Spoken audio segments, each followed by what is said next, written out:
Gimana? Apa siap dimulai? Siap, Pak. Oke. Assalamualaikum warahmatullahi wabarakatuh. Waalaikumsalam warahmatullahi wabarakatuh. Oh, yang saya absen satu persatu dulu ya. Saya absen. Saudara Selvia Anggraini ada? Ada, Pak. Ya. Absen dulu. Ada ya.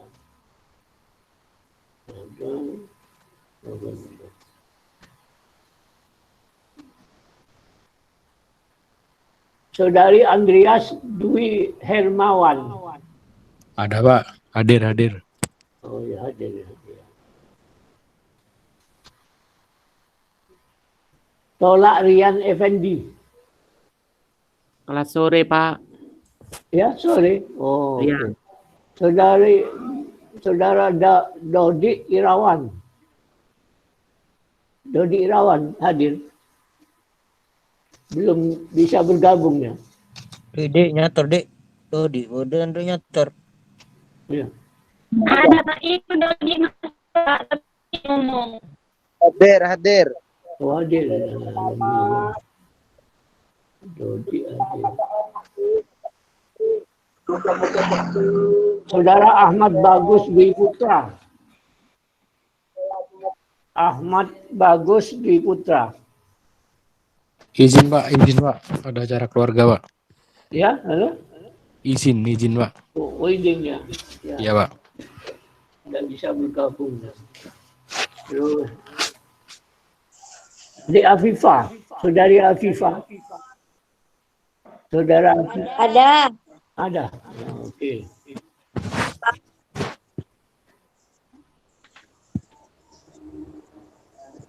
Iki Nur Fakih. Ada. Iki Nur Fakih ada. Terus Deki Lukmana. Deki Lukmana. Izin juga kayaknya, Pak. Oh, izin. Iya, Pak. Iya. Nabila Aulia Bahanan. Sore, Pak. Sore. Ya? Sore ya? Iya, Pak. Oh, Nabila sore. Kemudian saudari Sulastri Hasanah. Hadir.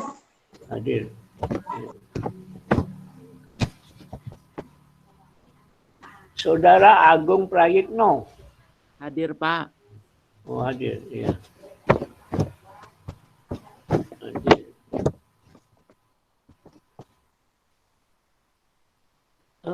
Saudari Sulastri Hasanah hadir ya, enggak ya? Hadir. Oh, hadir ya.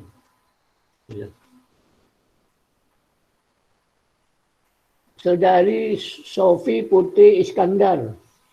Hadir, Pak. Hadir. Ya? Hadir, Pak. Oh, hadir. Ya. Ya. Sofi.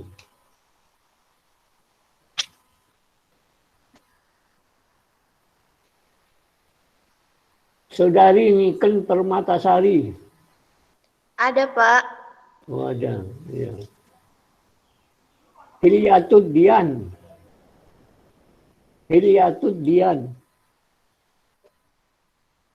Ada, Pak. Ada. Oh, Ada. Ya, terima kasih. Ya. Ada. Saudara Rival Dwi Oktavian. Hadir, Pak. Hadir, ya.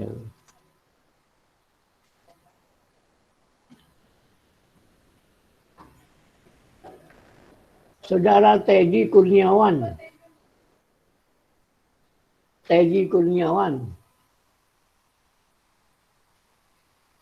Tidak ada, Pak. Ada. Sudah berhenti, Pak. Oh, berhenti. Iya. Tinggal, Pak. Iya. Oh, berhenti sudah. Oh, berhenti.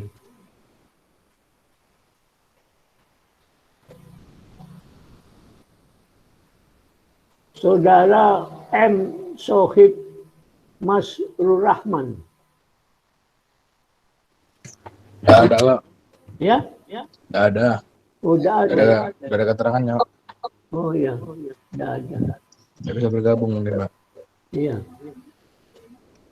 Saudara Samsid Duha. Samsid Duha. Hadir, Pak. Hadir ya. Terima kasih hadir. Hadir Pak. Sorry Pak. Iya, ya, makasih. Salman Gaddafi, adik Salman Gaddafi. Saudara Salman Gaddafi. Tidak bisa bergabung ya. Salman Gaddafi. Tidak hadir berarti ya. Kalau tidak menjawab dianggap tidak hadir ya. Kalau menjawab ada kadang hadir kadang idenya. Karena ini tidak menjawab berarti dianggap tidak hadir. Tidak bisa bergabung. Kemudian saudari Eta Agustina. Hadir, Pak. Oh ya. Hadir Eta Agustina hadir. Lailatul Qadariah. Berhenti, Pak, berhenti. Oh, berhenti. Ya. Mana? Saudara Andi Kusuma Wardana. Hadir Pak. Oh, hadir ya.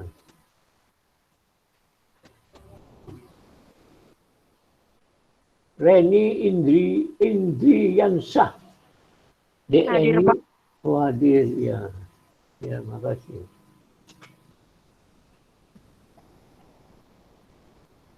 Saudara Moh Faris Tiawan. Berhenti juga. Iya, berhenti, Pak, berhenti. Oh, iya. Saudara Febrianto.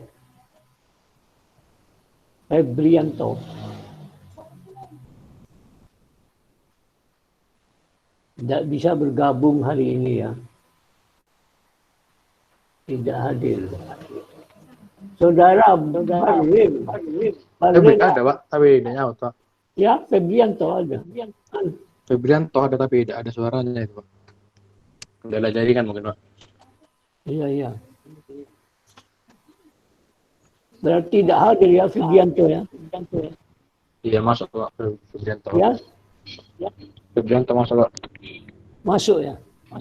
Iya, masuk. Oh iya. Kemudian saudara Bahrir Rahmat Hidayat. Izin, Pak, itu, Pak. Izin ya. Terus terakhir Ahmad Fajar Kurniawan. Saudara Ahmad Fajar Kurniawan. Izin juga, Pak. Ya, Izin juga. izin ya.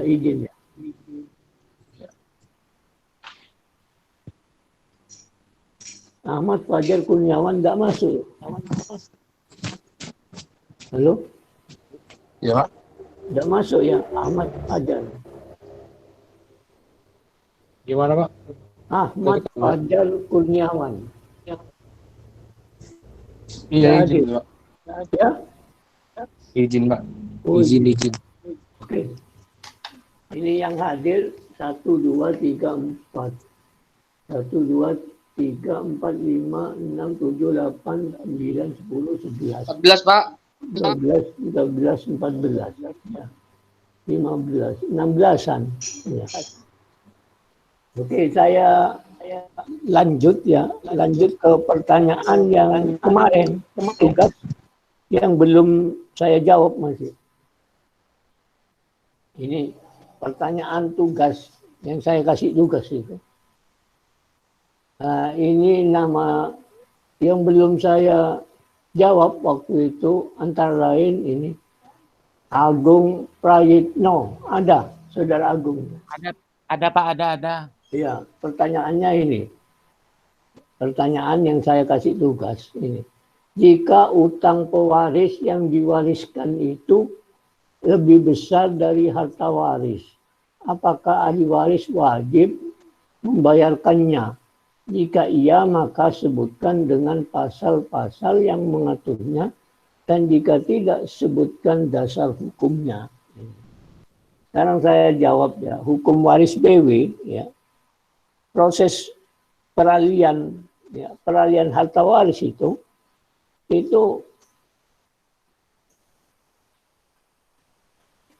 adalah peralihan hak dan kewajiban pewaris, hak dan kewajiban pewaris beralih kepada ahli warisnya. Nah, pasalnya 833. Apa kewajibannya pewaris misalnya? Jadi hak dan kewajiban yang bernilai uang. Gitu. Jadi termasuk masalah utang piutangnya. Kewajiban membayar hutang, ya, belum lunas, terus meninggal dunia. Maka ahli waris mempunyai kewajiban. Ya.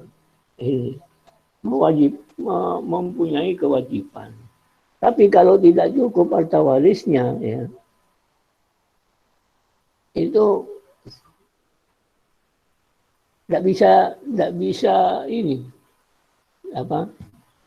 Tidak bisa memenuhi hutangnya, lebih besar dari hutangnya daripada harta waris, peninggalan harta waris. Tetapi bukan berarti bebas dari kewajiban membayar hutang-hutang pewaris ya. Secara moral ya, secara moral kalau misalnya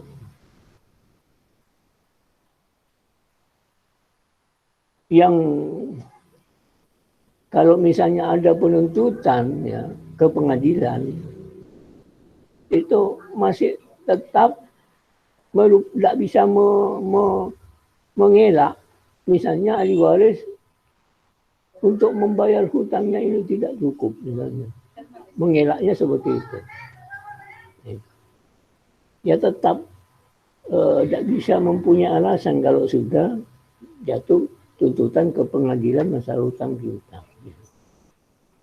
Artinya ahli waris mempunyai kewajiban ya, karena proses peralihannya itu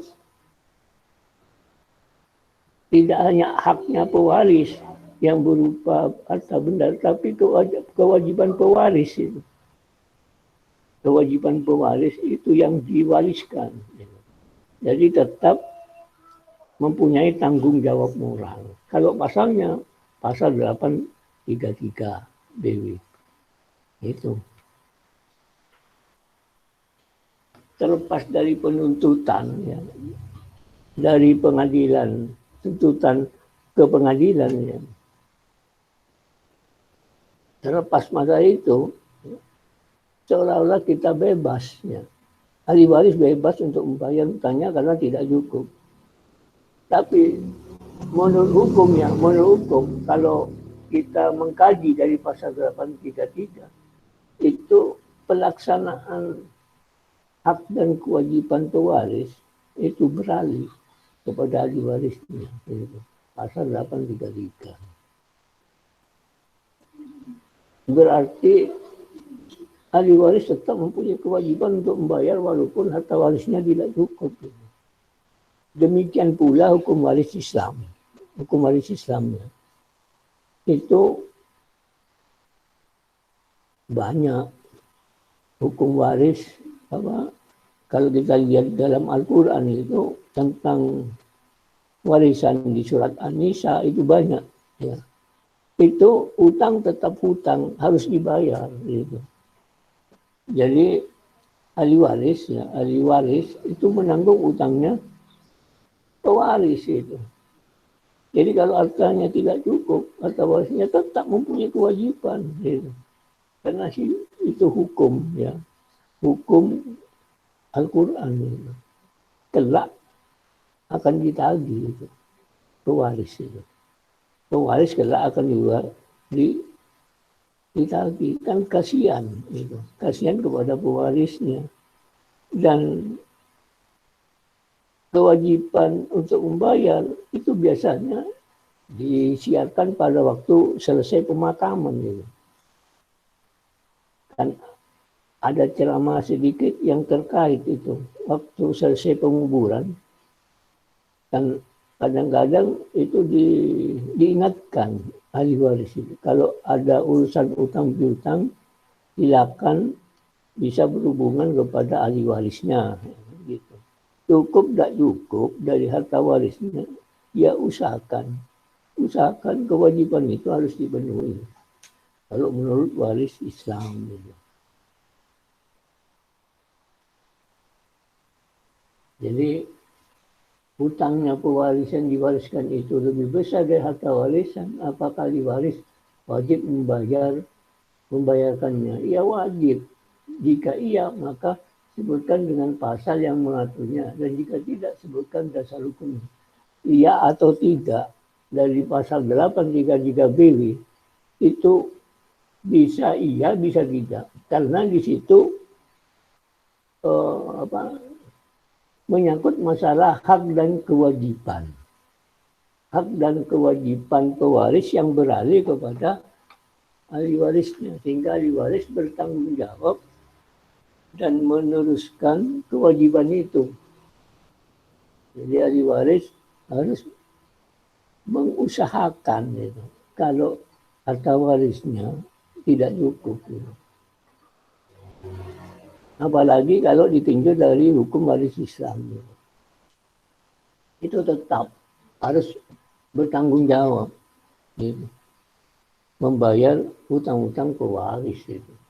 Semasa hidupnya. Jadi kalau ahli warisnya banyak, misalnya lebih dari satu, ya musyawarah. Gitu. Musyawarah, para ahli warisnya itu harus musyawarah. Dan mencarikan itu harus berupaya untuk melunasi hutang-hutangnya pewaris semasa hidupnya. Oke. Pertanyaan yang berikutnya yang belum saya jawab.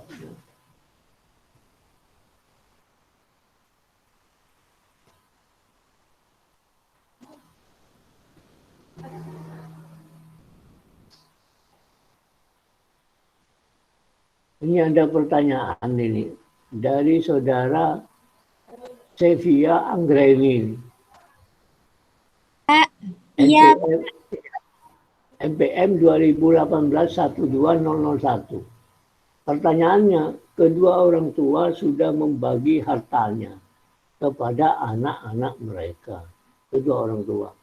Kemudian ibu mereka meninggal dunia dan terjadi sengketa di antara mereka. Bagaimana cara menyelesaikan masalah tersebut dan pembagian hartanya. Gitu. Jadi kalau ingin menyelesaikan, ada dua cara. Cara pertama secara musyawarah. Cara kedua ya harus lewat pengadilan. Gitu. Cara menyelesaikan masalah tersebut. Dan bagaimana pembagian hartanya. Nah, ini. Kalau ahli waris golongan pertama itu rata, tidak ada perbedaan. Kalaupun ini kan, kedua orang tua sudah membagi hartanya, sudah kepada anak-anak mereka. Kemudian ibu mereka meninggal dunia dan terjadi sengketa di antara mereka. Ya itu. Jadi yang masih hidup, ya, orang tua yang masih hidup itu sama bagiannya dengan anak kandungnya. Misalnya anak kandungnya 3 orang. Ini tidak disebutkan berapa ahli warisnya, siapa saja ahli warisnya. Anggap ahli waris itu misalnya ada 3 orang. Mewaris bersama dengan ayah kandungnya yang masih hidup atau seorang duda. Maka bagiannya adalah masing-masing 1/4. Kemudian ibu mereka meninggal dunia. Jadi anak-anak membagi harta. Kalau hartanya ini berupa tanah misalnya, kita kembalikan kepada semula. Ya, hartanya itu ditotal dulu berapa jumlahnya, ditarik, ya, ditarik kembalikan kepada asalnya dulu. Kemudian kalau dibagi ahli warisnya, kalau ahli warisnya ada 5, ya dibagi 1/5 pembagian hartanya. Kalau membagi hartanya pada waktu itu adalah tanah 2 hektar, terus rumah misalnya, terus ada lagi tanah kosong misalnya, dibagikan. Ya, musyawarahkan itu. Kalau enggak, ya kembalikan total berapa jumlah luasnya semua, kemudian dibagi rata itu.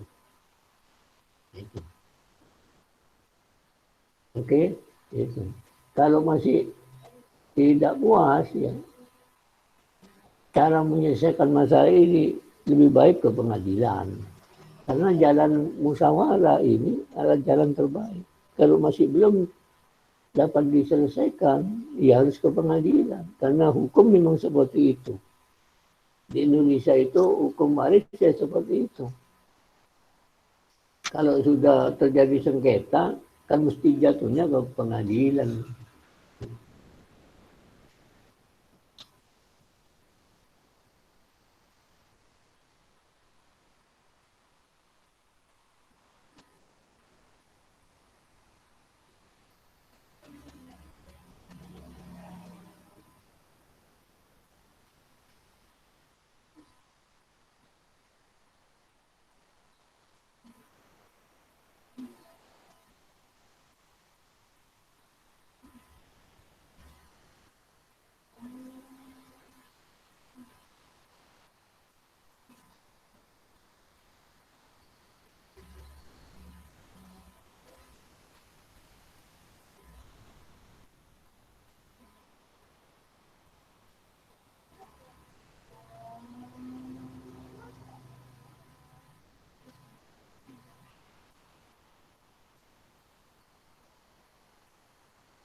Ini ada pertanyaan lagi dari saudara Vicky Nur Fakih. Ada orang Vicky Nur Fakih ada? Ada Pak, ada Pak. Nah, ini pertanyaannya ya saya bacakan. Kebanyakan pertanyaannya ini tidak jelas-jelas itu. Tulisannya itu apa penglihatan saya yang memang kabur atau memang tulisannya ini. Tapi masih Tulisannya Pak. masih bisa dibaca sedikit-sedikit. P seorang saudagar meninggal dunia dengan meninggalkan sejumlah harta berupa barang-barang tetap dan benda bergerak, baik yang berwujud maupun yang tak berwujud, senilai 100 M. Jadi semuanya itu nilai harta kekayaannya sampai dia meninggal berubah statusnya menjadi harta waris 100 miliar, 100 M. P tidak menikah, ya, P tidak menikah. Nah, demikian ahli waris menurut undang-undang terdiri dari ayah, ibu, dan 2 orang saudara kandung. Nah, berarti ini adalah pembagian waris dalam golongan ahli waris kedua.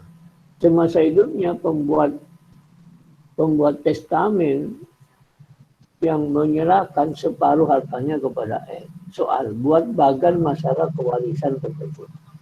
Kalau bagan jelas sudah, ya ada ayah dan ibu ya, punya anak kandung, ya.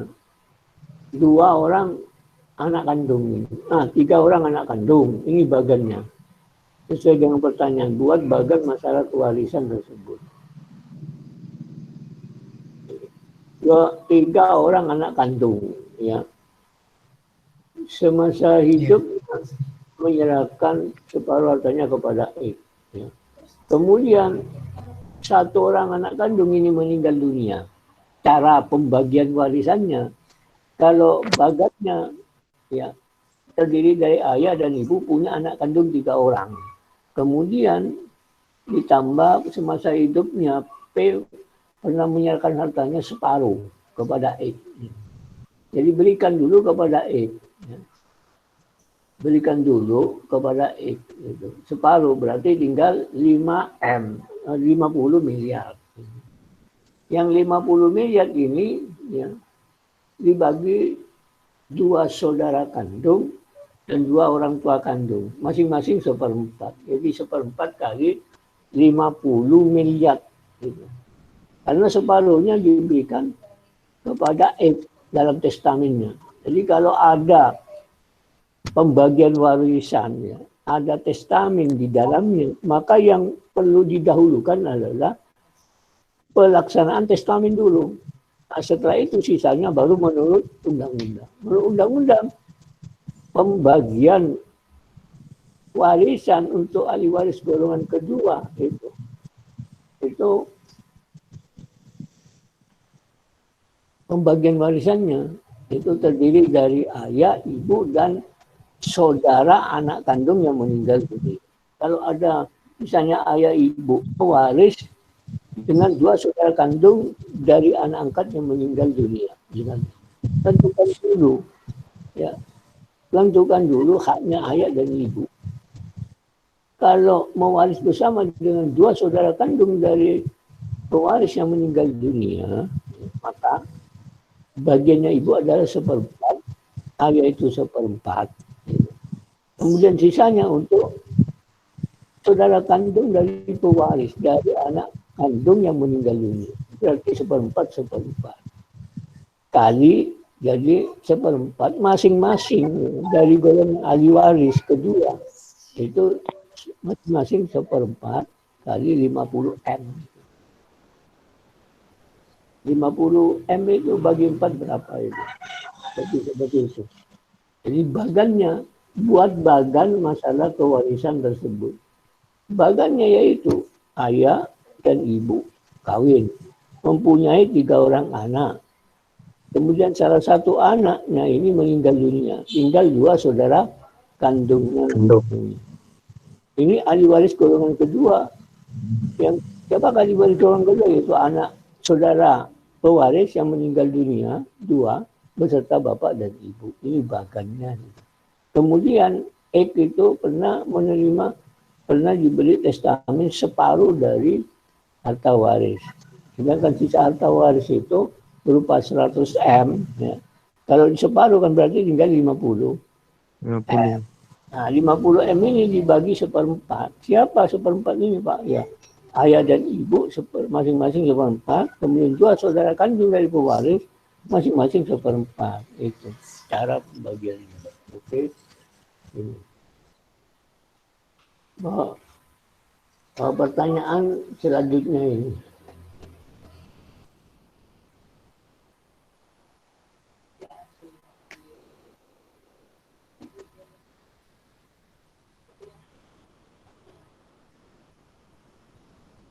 Bagaimana halnya dengan hukum adat Batak? Ini hukum adat Batak. Apakah benar bahwa anak laki-laki sebagai ahli waris mempunyai hak lebih besar dari anak perempuan? Apabila sebagai ahli waris perempuan merasa dirugikan, apakah dimungkinkan untuk memakai hukum waris barat? Nah, ini tergantung kepada hakimnya. Ini sampai sejauh mana ya, kekuatan hukum waris adat kalau dibandingkan dengan BW. Kalau memakai hukum waris BW ya, karena yang perempuan merasa dirugikan, boleh-boleh saja, sah-sah saja menuntut kepada pengadilan. Walaupun nanti pengacara menjelaskan, artinya pembagian harta waris menurut adat setempat mengikuti sistem patrilineal. Ya. Sistem patrilineal adalah yang diutamakan, diprioritaskan kepada anak laki-laki itu. Bukan lebih besar, maka ahli waris, ya, satu-satunya ahli waris itu anak laki-laki, baik tertua maupun laki-laki yang masih muda. Ya. Sedangkan anak perempuan bukan ahli waris. Ini bukan hanya menerima tapi lebih besar, tidak. Jadi ahli warisnya adalah seorang laki. Perempuan itu bukan sebagai ahli waris, tapi penerima harta waris, ya, seorang laki-laki sebagai ahli waris ini harus bertanggung jawab kepada adik-adiknya, ya, kepada adik-adik perempuan, biaya hidupnya ini harus ditanggung, ya. Biaya sekolahnya, biaya pernikahannya nanti kalau menikah ini harus ditanggung oleh seorang laki-laki yang menerima, yang sebagai penerima harta waris nanti. Jadi ahli waris menurut sistem patrilineal, ya, dalam hukum adat waris itu bagi seorang laki-laki saja yang berhak sebagai ahli waris. Jadi kalau ada perempuan 3, lakinya 1, maka ahli warisnya adalah laki-laki. Perempuannya bukan sebagai ahli waris. Ini sistem garis laki. Tidak hanya di Batak. Di mana lagi? Daerah mana yang menganut sistem patrilineal garis laki-laki? Bali. Jadi perempuannya itu seorang perempuan, anak perempuan bukan tidak berhak untuk menerima harta waris. Yang berhak adalah anak laki-laki. Tapi anak laki-laki ini kalau sudah menerima harta waris itu harus menanggung, ya, menanggung segala biaya-biaya pendidikannya, biaya hidupnya, biaya perkawinan adik kandungnya ini. Nah, setelah itu lepas sudah kewajibannya.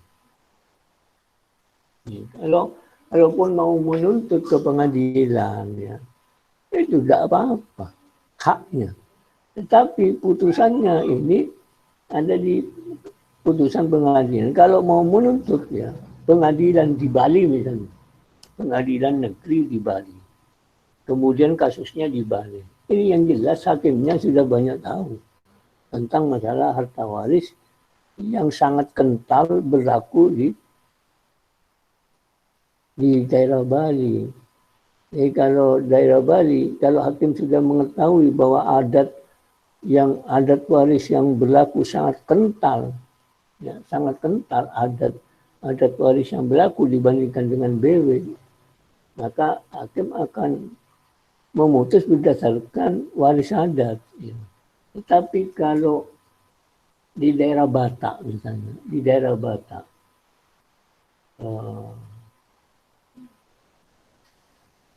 hukum adat yang berlaku atau waris adat yang berlaku tidak begitu kental, ya, tidak begitu kental, tapi memahami juga tentang waris adat.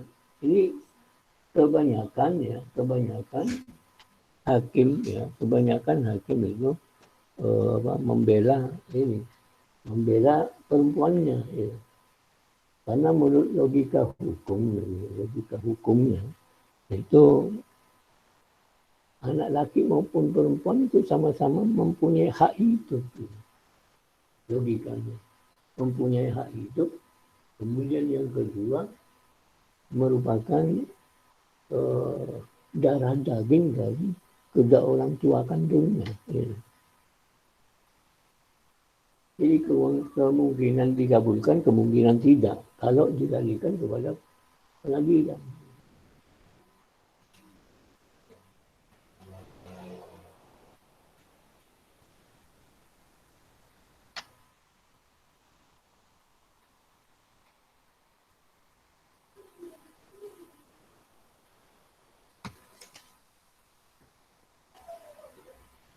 Jadi saya ulang pertanyaannya, bagaimana halnya dengan hukum adat Batak?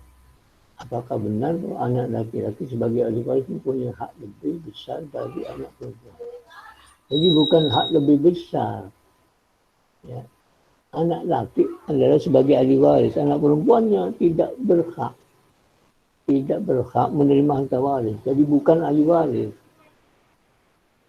Menurut hukum adat waris di Batak, itu menganut sistem patrilineal, garis laki-laki yang berhak menerima harta waris. Jadi perempuan yang sistem matrilineal, waris adat yang sistem patrilineal. Kalau parental laki dan perempuan sama. Ini yang patrilineal. Batak menganut hukum waris yang bersistem patrilineal, garis laki. Jadi perempuan bukan ahli waris, tidak berhak menerima, bukan lebih besar dari perempuan, tidak. Tapi laki-laki yang diutamakan, diprioritaskan sebagai ahli waris. Apabila sebagai ahli waris perempuan merasa dirugikan, apakah dimungkinkan untuk memakai hukum waris barat? Ini kalau hukum waris adat sudah diakui, ada di dalam jurisprudensi. Ya, kalau menuntutnya, ya kalau mau menuntut harus ini syaratnya itu ya, syarat positanya dan petitumnya. Positanya harus jelas hubungan hukumnya, duduk perkaranya. Ya. Kemudian harus didasarkan dengan dasar hukum yang kuat. Gitu. Kemudian petitum, tuntutan yang diminta itu. Jadi harus dilandasi. Misalnya ada keputusan Mahkamah Agung ya, yang ada penyimpangan. Ya, ada penyimpangan maksudnya di antara hukum adat diperselisihkan dengan hukum barat. Misalnya. Ini kan merupakan suatu penyimpangan. Gitu. Penyimpangan dari hukum adat. Kalau sampai jatuh kepada pengadilan. Cuma hukum yang bersifat nasional ini ya, itu kan lebih kuat daripada hukum kedaerahan. Walaupun kental hukum adat di daerahnya. Ini kan tidak mewakili, hanya berlaku di daerah itu, sedangkan hukum BW, hukum nasional, berlaku untuk semua warga negara Indonesia. Tidak apa-apa, sah-sah saja menuntut berdasarkan hukum waris BW. Coba saja itu, menuntut pakai waris BW itu kepada pengadilan ini. Jadi kalau secara kekeluargaan mengeterapkan hukum BW, ya tidak berlaku. Tidak berlaku hukum BW. Karena di dalam kekeluargaan ini, yang adatnya yang sudah kental, otomatis sudah.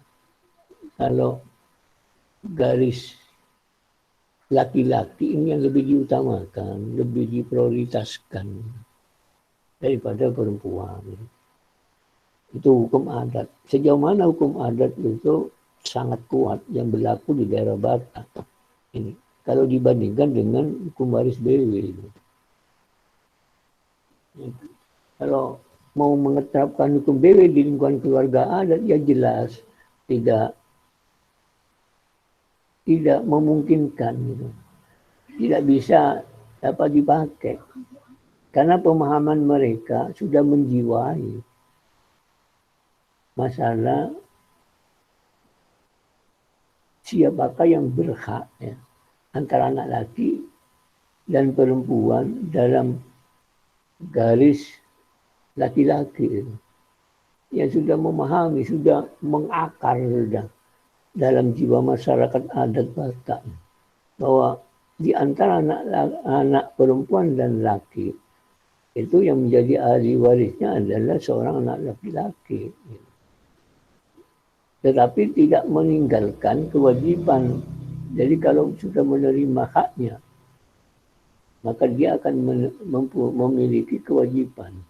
Kewajiban membiayai biaya hidupnya saudara kandungnya yang perempuan, biaya sekolahnya, biaya perkawinannya nanti itu.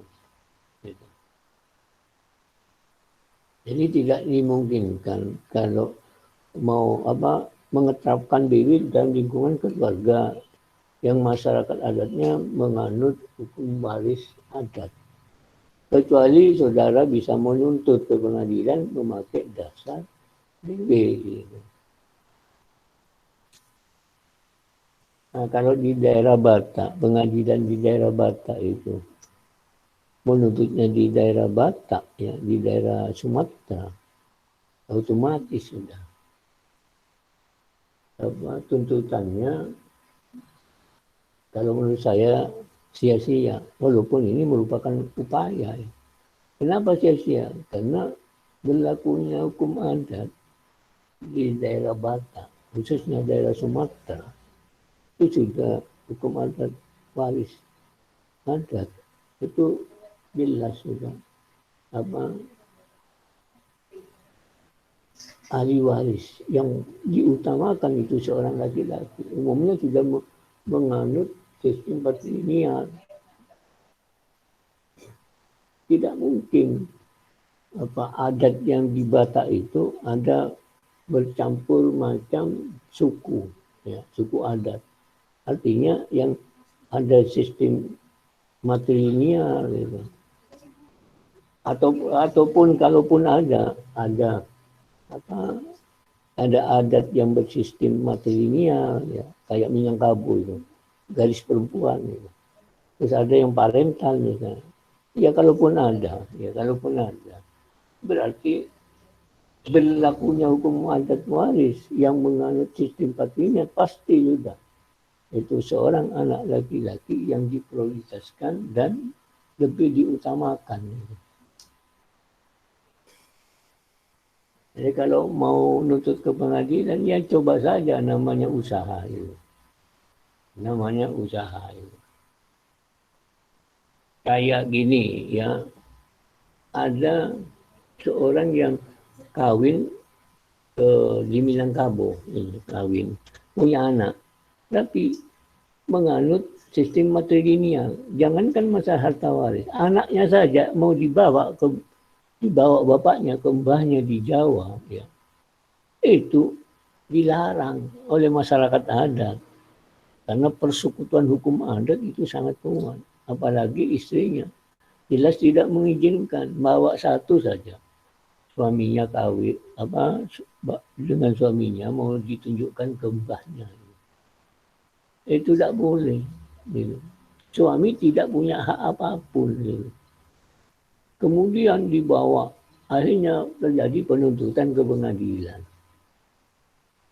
Yang menuntut ya, berdasarkan hukum adat. Yang dituntut berdasarkan hubungan darah antara anak dengan ayah. Ini anak saya. Ini darah saya. Itu. Dikabulkan. Dimenangkan seorang tergugat itu. Yang dituntut itu menang itu. Alasannya apa? Karena darah saya, anak saya sah itu. Saya kawin dengan undang-undang perkawinan, ada surat nikahnya. Tapi adatnya, sistemnya matrilineal itu. Menurut garis ibu semua sudah. Garis ibu artinya anak-anak ini mesti harus ikut ibu semua itu. Belum masalah harta waris ini, anaknya itu dibawa oleh suaminya ke Jawa karena asalnya di Jawa. Ini tidak boleh menurut adat itu. Jadi seorang suami tidak punya hak untuk membawa anaknya itu. Jangankan harta warisnya. Jadi kalau ada anak laki-laki dan perempuan, ini harus ikut ibunya semua juga. Karena garis perempuan yang diutamakan. Gitu. Masalah harta warisnya tidak bisa dipecah. Dimakan bersama, dinikmati bersama. Gitu.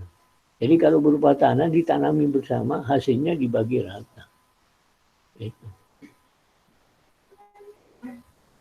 Nah ini kalau berbicara masalah waris adat. Di Indonesia, macamnya waris adat itu tergolong dari sistem tata susunan persekutuan hukum adatnya. Ada 3 gitu. Sebagai landasan hukumnya. Pertama, sistem patrilineal. Artinya garis ayah yang lebih diutamakan. Perkawinannya bagaimana? Sistem jujur. Artinya perempuan itu kayaknya seorang laki-laki datang ke pihak perempuannya. Ini kalau mau kawin, itu tawar menawar, itu mas kawinnya. Misalnya sanggup berapa, 1M, 2M, 3M, 100 juta, 5 juta, berapa itu tergantung kesepakatan. Nah kalau sudah terjadi kesepakatan, dibayar sudah. Itu namanya istilah jujur. Artinya mas kawinnya itu diberi dipenuhi, perempuan itu dibawa sudah. Jadi kalau kawin itu sudah putus hubungan hukum dengan orang tua kandungnya. Ini. Jadi seorang istri ini sudah harus ikut suami sudah. Ini. Kalau punya anak, anaknya mau dibawa istri ke Jawa misalnya pulang, tidak boleh. Ini yang berhak adalah yang punya kewenangan adalah seorang ayah. Garis laki, perempuannya harus ikut. Dan hubungan antara besan itu putus sudah hubungan hukumnya. Ini menurut adat patrilineal. Tidak hanya di Batak, di Bali juga seperti itu yang menganut tata susunan yang patrilineal.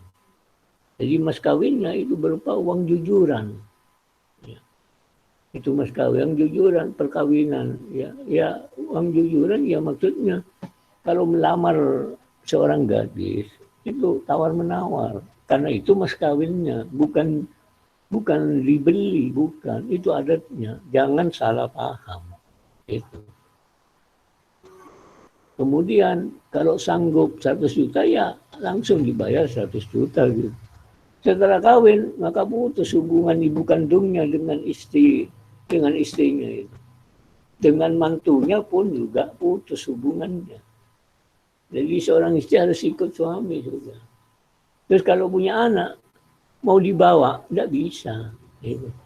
Anak laki-laki yang berhak mewaris nanti. Kalau perempuan semua. Nah ini, bagaimana Pak kalau anaknya perempuan semua? Nah ini, harus menunggu ya. Perkawinan nanti. Kalau ada jadi istilahnya, dikawinkan salah satu perempuan itu. Untuk mengangkat ahli waris, caranya seperti itu. Dalam sistem patrilineal. Jadi kalau anaknya perempuan semua tidak ada anak laki, maka ambil mantu istilahnya. Jadi kalau sudah dijodohkan dengan anaknya, baru ahli warisnya itu adalah mantunya itu. Itu dalam sistem yang patrilineal. Kalau tidak ada anak laki, semua perempuannya, anak kandungnya, maka istilahnya harus kawin ambil mantu. Gitu. Baru mantunya nanti statusnya sebagai ahli waris. Gitu. Ya itu. Oke, sudah saya jawab ini. Terus ada lagi pertanyaan ini. Dari Ahmad Bagus Dwi Putra. Orangnya ada ya. Ahmad Bagus. Izin tadi ya. Ya? Izin tadi. Iya. Memang tidak masuk. Tidak masuk ya. Tapi saya bacakan ini ya. Iya.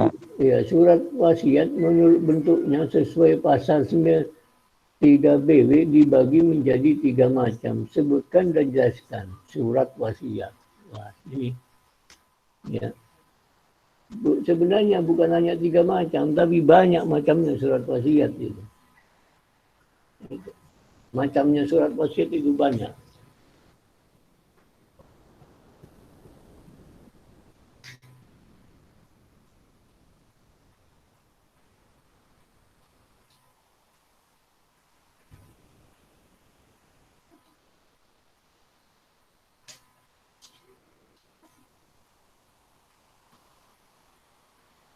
Jadi kalau saya bacakan ada surat wasiat holografis itu. Yaitu surat wasiat yang dibuat dan ditulis sendiri oleh testator.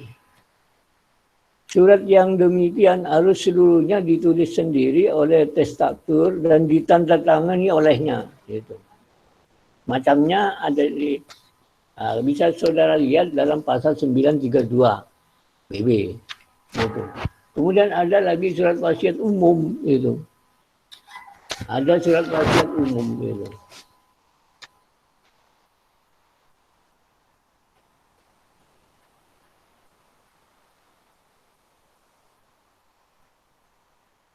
Jadi kalau surat wasiat umum ini surat wasiat yang dibuat di depan notaris itu, umum berlaku itu. Kemudian ada surat wasiat rahasia itu ada. Jadi ditulis sendiri secara rahasia oleh testator, ya, oleh testator, kemudian diserahkan kepada notaris itu. Ditulis sendiri, hasilnya diserahkan. Itu namanya surat wasiat rahasia itu.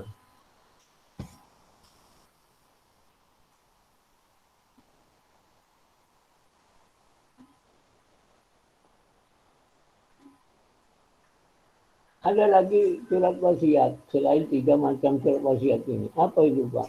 Ini ada surat wasiat secara lesan. Itu.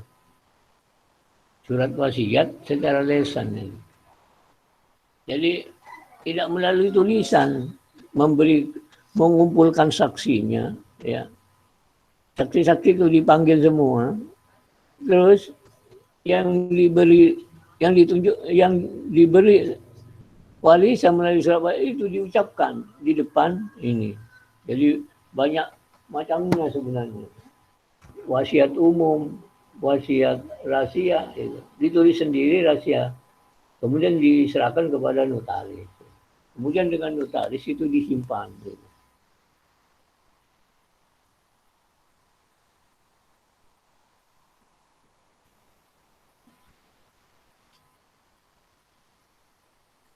Jadi surat wasiat itu tetap surat wasiat rahasia setelah ditulis sendiri itu kemudian diserahkan kepada notaris tetap memakai saksi itu. Saksinya harus tetap ikut. Itu harus ada. Itu surat wasiat rahasia itu. Jam berapa?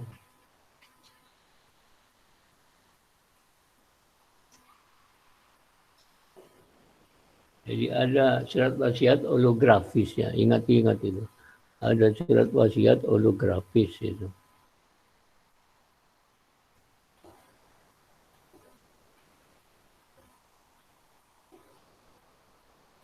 Jadi ditulis oleh testator, dilengkapi, kemudian diserahkan kepada notaris itu. Kemudian harus dihadiri oleh 2 orang saksi itu. Itu juga disimpan, ya, disimpan oleh notaris, disimpan oleh notaris.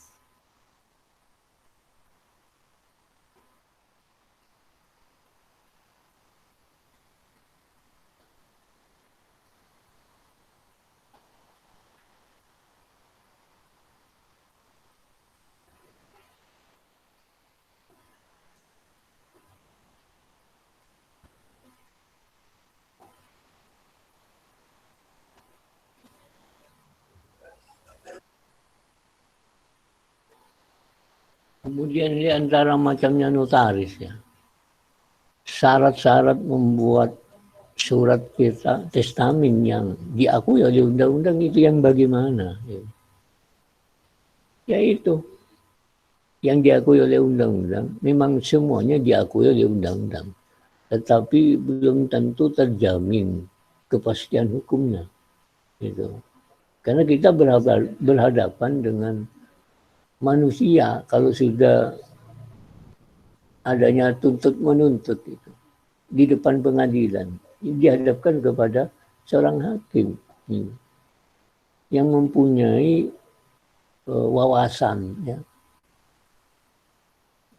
mempunyai wawasan dan pengalaman gitu di dalam memecahkan suatu sengketa waris gitu.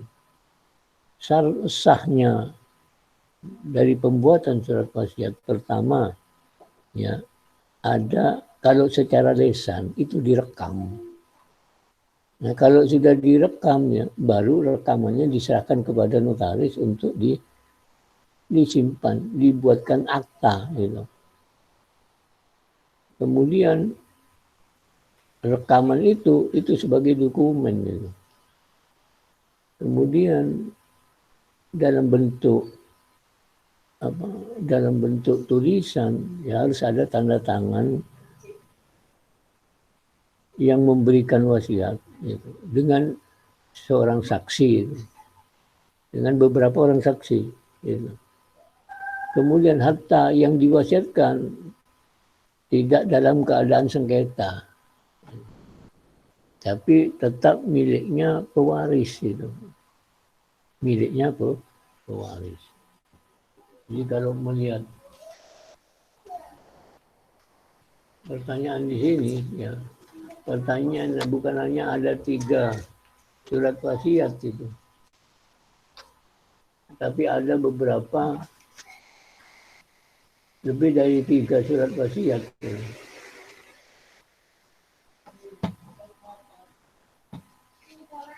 Pak, untuk waktunya sudah hampir habis, Pak. Ya, halo? Waktunya udah hampir habis, Pak. Oh iya. Udah jam 10. Oke. Saya terima kasih. Nanti sisanya apa perlu diteruskan ini apa minggu depan? Pertanyaan yang belum terjawab nih. Iya, dapat lanjut minggu depan, dah, Pak. Ya? Lanjut minggu depan, dah, Pak. Oh ya sudah, terima kasih. Ya saya akhiri. Assalamualaikum warahmatullahi wabarakatuh. Waalaikumsalam. Waalaikumsalam warahmatullahi wabarakatuh. Ya.